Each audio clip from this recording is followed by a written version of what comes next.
Gold, trusted gold buyers. మీరు తాకట్టు పెట్టిన బంగారాన్ని విడిపించి ఈ రోజు ఉన్న మార్కెట్ ధరకు కొనబడను.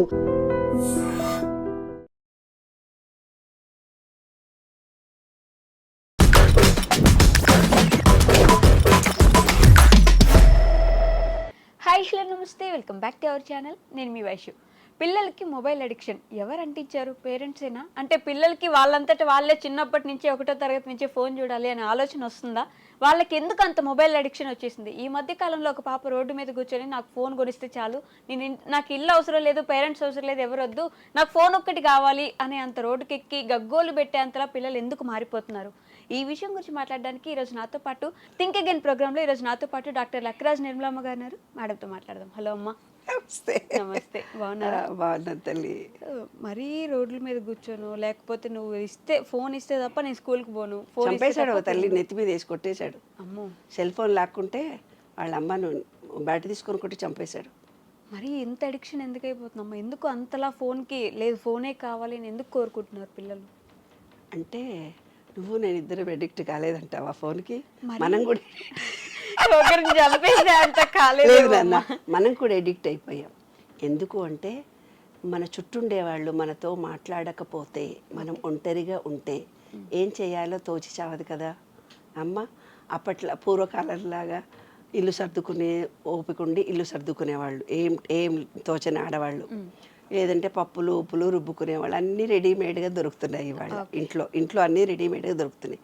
సీనియర్ సిటిజన్స్ ఉన్నారు, పిల్లలు పొద్దున్నే వెళ్ళిపోతారు, కొడుకు కోడలు మనవాళ్ళు స్కూల్కి వెళ్ళిపోతారు. ఇద్దరు సీనియర్ సిటిజన్స్ ఇద్దరే ఉన్నారు.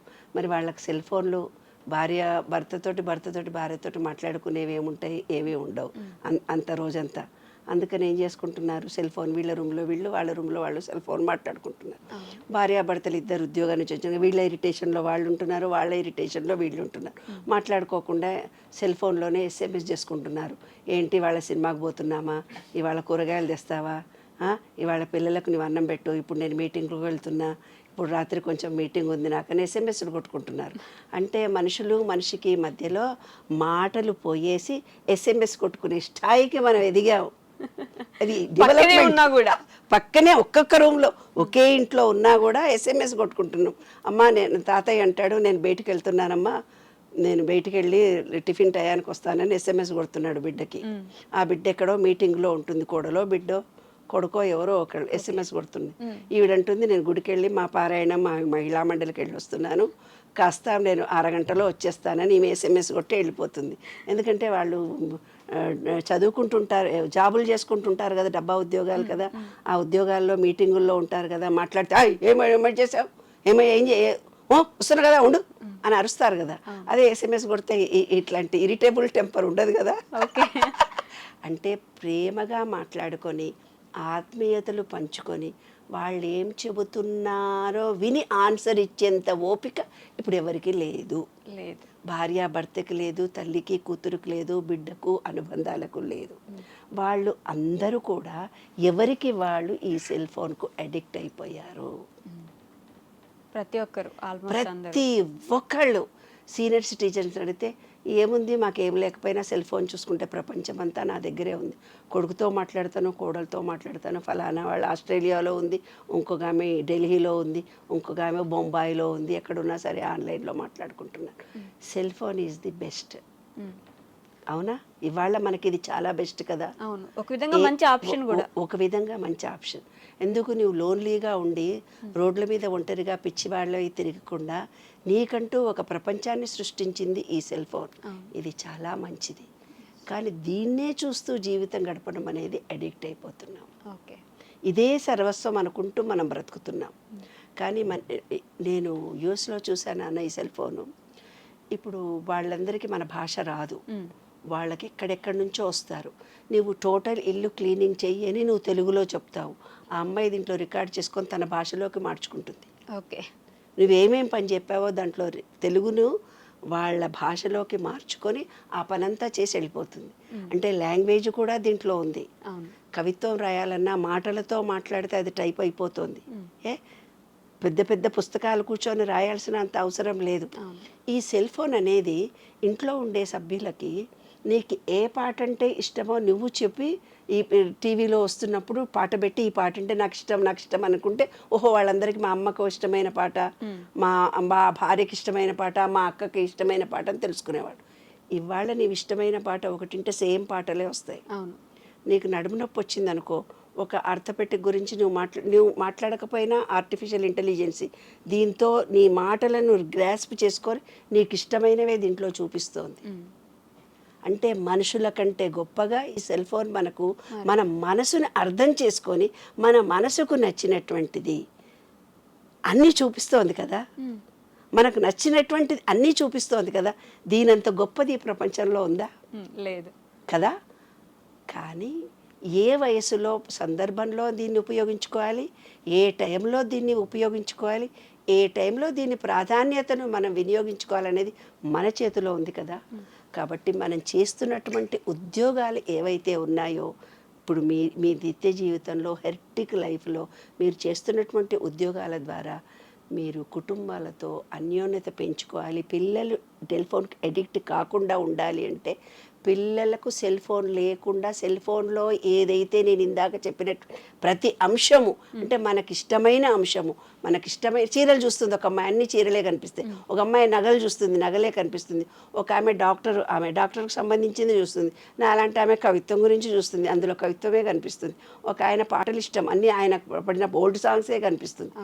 చిన్నపిల్లలు ఏ చూస్తున్నారు, మ్యాచింగ్లు, మళ్ళీ అంటేనేమో చిన్న పేపర్ కట్టింగ్తో చేసేవి, పిల్లల పాటలు, వాళ్ళకి నచ్చినవి వస్తున్నప్పుడు అట్రాక్షన్ కాకుండా ఎలాగుంటారు? పోనీ కుటుంబ సభ్యులందరము కొంచెం సేపు ఇంట్లో ఉన్నంతసేపు రోజు 2 గంటలు ఈ సెల్ ఫోన్ మేము వాడము, ఈ ల్యాప్టాప్ను మేము వాడము అని అనుకొని ఆ 2 గంటలు ల్యాప్టాప్ను వాడద్దు, సెల్ ఫోన్ వాడద్దు, కుటుంబ సమేతంగా ఉండడానికి రోజు 2 గంటలు, 6 నుంచి 7, 7 నుంచి 8, లేదు 7 నుంచి 8, 8 నుంచి 9, ఈ 2 గంటలు సెల్ ఫోను టీవీ లేకుండా మేమందరం కుటుంబ సభ్యులంగా కలిసి ఉంటాం. ఈ టైంలో మీరు ఒక స్ట్రిక్ట్ రూల్ పెట్టుకోండి. ఓకే, అలాగా మీరు ఒక టైం మేనేజ్మెంట్ని పెట్టుకోండి. ఎవరు లేని టైంలో నువ్వు దానికి, కానీ అందరు ఉన్నప్పుడు కూడా భార్య పక్కన ఉంటుంది, వాడు సెల్ ఫోన్ చూసుకుంటూ కూర్చుంటాడు, ఆయనకు అప్పుడే టైం దొరికింది పాపం, అప్పుడు వచ్చిన మెయిల్స్ ఏవో, అంటే అడిక్ట్ అయిపోయినట్టే లెక్క కదా. అంతే కదా. పక్కన భార్య ఉంది, ఆమె ఎక్స్పెక్టేషన్స్ ఏముంటాయి? ఈరోజు ఆఫీస్కి వెళ్ళొచ్చావా, ఈరోజు ఏం చేసావు అని కాస్త మాట్లాడితే బాగుండు మా ఆయన అని ఉంటుంది. ఆయన సెల్ ఫోన్ మాట్లాడుకుని విడిపోతున్న జంటలు ఎన్ని లేవి వాళ్ళ, మనం ఎన్ని చూస్తున్నాము. అలాగే పిల్లలు కూడా ఎడిక్ట్ కాకుండా చిన్న వయసు నుంచే వాళ్ళకి కుటుంబంలో ఉండే ప్రేమలు, ఆత్మీయతలు, అనుబంధాలకి మనం ప్రాధాన్యత ఎక్కువ ఇవ్వాలి. ఆ సెల్ ఫోన్ వాడుకోవడం వాళ్ళకు కూడా మనం నేర్పించాలి. సెల్ ఫోన్ కూడా వాడడం రాకుండా ఎడ్డి పొరలు పెంచినట్టే లెక్క, వాళ్ళు ఏదో మడ్డి మొహాలు అవుతారు. బయటి ప్రపంచంలో అందరి పిల్లలు యాక్టివ్గా తీస్తుంటే మన పిల్లలకు అసలు ఓపెన్ చేయడం కూడా రాదు. అది కూడా ఆ టెక్నాలజీ రాకుండా చాలా కష్టం మన పిల్లలకి. అది కూడా చాలా ముఖ్యం నాన్న. నలుగురితో పాటు నారాయణ అంటూ ఉండాలి మన పిల్లలు కూడా. కానీ ఏం తెలియకుండా ఆ ట్యాప్ అంటే ఏంది, అదంటే ఏంటని అడిగితే మరీ అసహ్యంగా ఉంటుంది, వాళ్ళందరూ నవ్వుకుంటారు కూడా. కాబట్టి అన్నీ నేర్పించాలి పిల్లలకి. తనకు తాను ఓపెన్ చేసుకోవడము, తనకి తాను ఏం కావాలంటే అది తెలుసుకోవడం నేర్పించాలి. కానీ ఎక్కడైతే బ్రేక్ పెట్టాలో నేర్పాల్సింది కూడా కుటుంబ సభ్యులే. అమ్మ, మీరు సెల్ ఫోన్ లేని కాలం నుంచి చూసుంటారు కాబట్టి ఎలా ఉండేది అప్పుడు ఇప్పటికీ? అప్పుడు మాకు అంతా పుస్తకాలు ఎక్కువ చదివేవాళ్ళం. పుస్తకాలు ఎక్కువ చదువుతూ పుస్తకాలతో జీవితం గడిపేవాళ్ళం. ప్రకృతిలో జీవితం ఎక్కువ గడిపేవాళ్ళం. ఎందుకంటే పొలాలు, గట్లు, నీళ్లతో అనుబంధము, ఈ పక్షులతో అనుబంధము, ఆ ఎన్విరాన్మెంట్తో అనుబంధము, పుస్తకాలతో అనుబంధము. ఇంట్లో కూర్చొని జంతికలు చేశారనుకో, ఒకళ్ళు అప్పలో ఉంచాలి, ఒకళ్ళు చేయాలి, ఒకళ్ళు తీయాలి. చిన్నపిల్లలు ఉన్నారనుకో వాళ్ళ షేప్లో తయారు చేయాలి. తర్వాత ఏంటిది, ఎవరైనా ప్రెగ్నెంట్గా ఉన్నారనుకో వాళ్ళకు స్వెటర్స్ అల్లేవాళ్ళం. తర్వాత సంక్రాంతి వచ్చిందనుకో ముగ్గులు నేర్చుకునేవాళ్ళం అందరం కూర్చొని, కుటుంబ సభ్యులందరము ముగ్గులు ఎలా వేయాలి, నీ ముగ్గు బాగుందా, నా ముగ్గు బాగుందా, నేను ఎలాంటి ముగ్గులు వేస్తానని. దసరా వచ్చేదనుకో పాటలు, అల్లికలు, ఎలా నువ్వు పాటలు పాడతావు, ఏం చేస్తావు అని అనుకోవడం. లేదంటే ఇల్లు సర్దుకోవడం సిస్టమేటిక్గా. వంటల్లో రకాలు ఏముంటాయో చెప్పుకోవడం. పాతకాలం నాటి పాటలు రాసుకొని, లలిత సంగీతం పాటలు రేడియోలో వచ్చేవి, ఆ పాటలు విని రాసుకునేవాళ్ళం. రాసుకొని మళ్ళీ పాటలు ప్రాక్టీస్ చేసుకొని మళ్ళీ పాటలు పాడేవాళ్ళు. తర్వాత మన ట్రెడిషన్ ఫంక్షన్స్ ఏమున్నాయో ఆ ఫంక్షన్స్ని సెలబ్రేషన్ ఎలా చేయాలి, బొమ్మల కొలువులు పెట్టేవాళ్ళం.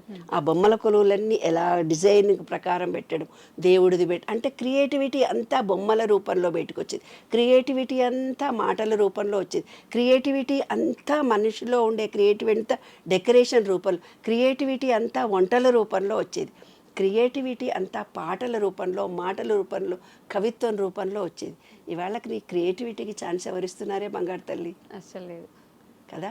కాబట్టి క్రియేటివిటీకి మీ ఇంట్లో ఉండే సభ్యులలో ప్రతి వాళ్లకు ఒక టాలెంట్ ఉంది. ఆ టాలెంట్ని నువ్వు బయటకు తీయాలి.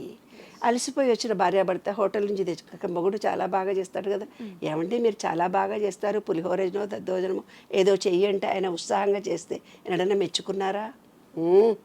అందుకే మగాళ్ళు వంట చేయట్లేదు. మీరు మెచ్చుకోండి, మీ ఆయన వంట చేస్తే చక్కగా చేస్తాడు. నలభీమ పాకం అని ఆడవాళ్ళ కంటే మగవాళ్ళకు బాగా వంటలు వచ్చు, చాలా టేస్ట్ఫుల్గా చేస్తారు. మీరు ఆ ఛాన్స్ ఇవ్వట్లేదు వాళ్ళకి. కాబట్టి ఏ పనులు గిన్నెలు తోమడం కానీ, ఊడ్చోవడం కానీ, వంట చేయడం కానీ మేల్కి ఫీమేల్కి ఇద్దరికీ రావాలి. స్త్రీ లేకపోతే పురుషుడు, పురుషుడు లేకపోతే స్త్రీ తన ఇండిపెండెంట్ సర్వీవ్ కాగలిగే లక్షణాలన్నీ పూర్వకాలం నేర్పడానికి ముట్టైనారని, దూరం పెట్టాలని 3 రోజులు పెట్టి మగపిల్లలందరికీ పనులు నేర్పించేవాళ్ళు. ఓకే. ఆ 5 days ఆడోళ్ళకు రెస్ట్ ఇచ్చి మగోళ్ళతో అన్ని పనులు చేయించేవాళ్ళు. మరి ఈ రోజుల్లో ఏముంది, అది ఆమె బాధ చేత కాదంటే బాగైంది రోజు అదే మాట అంటావు, చెయ్యి అంటున్నారు ఇవాళ. ఆమె సైకలాజికల్గా ఏ పరిస్థితులు ఉందో కుటుంబ సభ్యులు అర్థం చేసుకోవటం లేదు. అందుకే కుటుంబంలో గొడవలు జరుగుతున్నాయి. మేలుకు ఏదో బిజినెస్లో లాస్ అయ్యి వచ్చాడు, అతను ఎన్నో పార్ట్నర్షిప్తో ఇబ్బందులు కలిగి వచ్చాడు. ఈయన రోజుళ్ళు వచ్చాడని అనుకుంటుంది, కానీ ఆయన ఏదో మొహం మార్చుకొని వచ్చాడు, తల దించుకొని వచ్చాడు, కన్నీళ్లతో వచ్చాడు. ఆయన మొహం ఇవాళ బాగలేదని అర్థం చేసుకునే పెళ్ళాలు ఉన్నారా? ఆమె ఏదో టీవీ చూసుకుంటూ కూర్చుంటే ఆయన మొహం ఆయన బాధ ఆయన పడతాడు, ఈమె బాధ ఈమె పడుతుంది. పిల్లలు ఎలా ఉన్నారో తల్లి చూడట్లేదు. చూసుకోవాలి. ఆ ఆరోగ్య రీత్యా పిల్లలు కొంచెం శరీరం వేడిగానే వేడి తత్వం, దీనికి ఏం చేయాలి? ఈరోజు మనం తిన్న ఆహార పదార్థాల్లో పిల్లలకు వేడి జరిగిందా, చల్లదనం వచ్చిందా, మోషన్స్ అయ్యాయా, భార్యాభర్తలు కుటుంబ సభ్యులందరూ ఎలాగున్నారు మాట్లాడుకోవాలి తల్లి. స్పర్శ రెండవది. ఒకళ్ళనొకడు స్పర్శగా తగులుకున్నప్పుడు ప్రపంచంలో ప్రేమంతా మనలోనే వస్తుంది. ఎవరినైనా నువ్వు ప్రేమించాలంటే స్పర్శతో తగలాలి. ఆ స్పర్శ ద్వారా ఎంత ఆనందం కలుగుతుందంటే అపురూపమైన ఆనందం కలుగుతుంది. ఆ ఆనందంతో నీలో ఉండే ఉత్తేజము, ఉత్సాహము పెరుగుతుంది. నువ్వు రోజు చేసే పని కంటే ఇంకొంచెం పని ఎక్కువ చేయగలుగుతావు. ఎరా నాన్న అని పిల్లోడిని స్పర్శగా దగ్గర తీసుకొని కౌగిలించుకోవాడు, బాగా చదువుకుంటాడు. ఏరా పాప ఇంత బాగా చేసావే డ్యాన్స్ అని దాన్ని కౌగిలించుకొని బుద్ధి పెట్టుకో, ఇంకో 2 పనులు ఎక్కువ చేస్తుంది. స్పర్శ, మాట, చూపు, ప్రేమ, అనురాగము, ఆత్మీయత, అనుబంధము అనేవి చాలా కుటుంబంలో చాలా ముఖ్యం. ప్రతి కుటుంబంలో భార్య భర్తలాగా ఉండదు, తల్లి కూతురులాగా ఉండదు, అక్క చెల్లెల్లాగా ఉండదు, చెల్లెలు తండ్రిలాగా ఉండడు. ఎవరికి వాళ్ళు డిఫరెంట్. చాలా గొడవలు జరుగుతాయి. కుటుంబం అన్న తర్వాత నీ మాట నాకు నచ్చకపోవచ్చు, భార్య మాట భర్తకు నచ్చకపోవచ్చు, అత్త మాట కోడలికి కొట్లాడుకోవాలి. ఆ సెకండ్ తర్వాత కలిసిపోవాలి. దాన్ని అనుబంధం అంటారే తల్లి. కొట్లాడుకోకుండా ఉండే ఫ్యామిలీస్ 24 గంటలు కౌగిలించుకునేవి ఏమీ ఉండవు. కొట్లాడాలి, నీ భావాన్ని నీవు ఎక్స్ప్రెస్ చేయాలి. కానీ అదే కచ్చ మనసులో పెట్టుకొని గ్రిడ్జిని మనసులో పెట్టుకోకూడదు. ఆ నిమిషం కొట్లాడి 2వ నిమిషం కలిసిపోవాలి. అది కుటుంబ వ్యవస్థ అంటే. అర్థమైందా నాన్న? కుటుంబ వ్యవస్థ అంటే కొట్లాడుకోవాలి, భావాలు ఎక్స్ప్రెస్ చేసుకోవాలి. అవే మనసులో గ్రిడ్జిగా పెట్టుకోకూడదు. మరీ రెండోసారి చెప్తున్నాను నేను. అదే కుటుంబ వ్యవస్థ, అదే ప్రేమ, అదే ఆత్మీయత. వాడేదో ఒక్క మాట అన్నాడని వీడి జీవితాంతం వాడి మొహం చూడకుండా ఉండి, వీడేదో కొట్టాడు తిట్టాడు అని జీవితాంతం వాడి మొహం వీడు చూడకుండా ఉండి కాదు నాన్న. కుటుంబం అంటే కొట్టుకోవాలి, తిట్టుకోవాలి, కలిసిపోవాలి. అదే కుటుంబం. ఓకే అమ్మా, థ్యాంక్ యూ, నమస్తే. తవ్వండి, తవ్వుతున్న శివలింగం సరే దాన్ని అట్లా కప్పేసేయండి, చూపించదండి. Krishna is there. మూర్తి పూజ కాదు, సాక్షాత్ బ్రజేంద్ర నందన భగవాన్ ఉన్నారు మూర్తిలో. ఏమీ ఆశించకుండా ఆరాధించే వాళ్ళు కూడా ఉన్నారా ప్రభుజీ? నిజమైన భక్తి అంటే మనకు తెలియదు కాబట్టి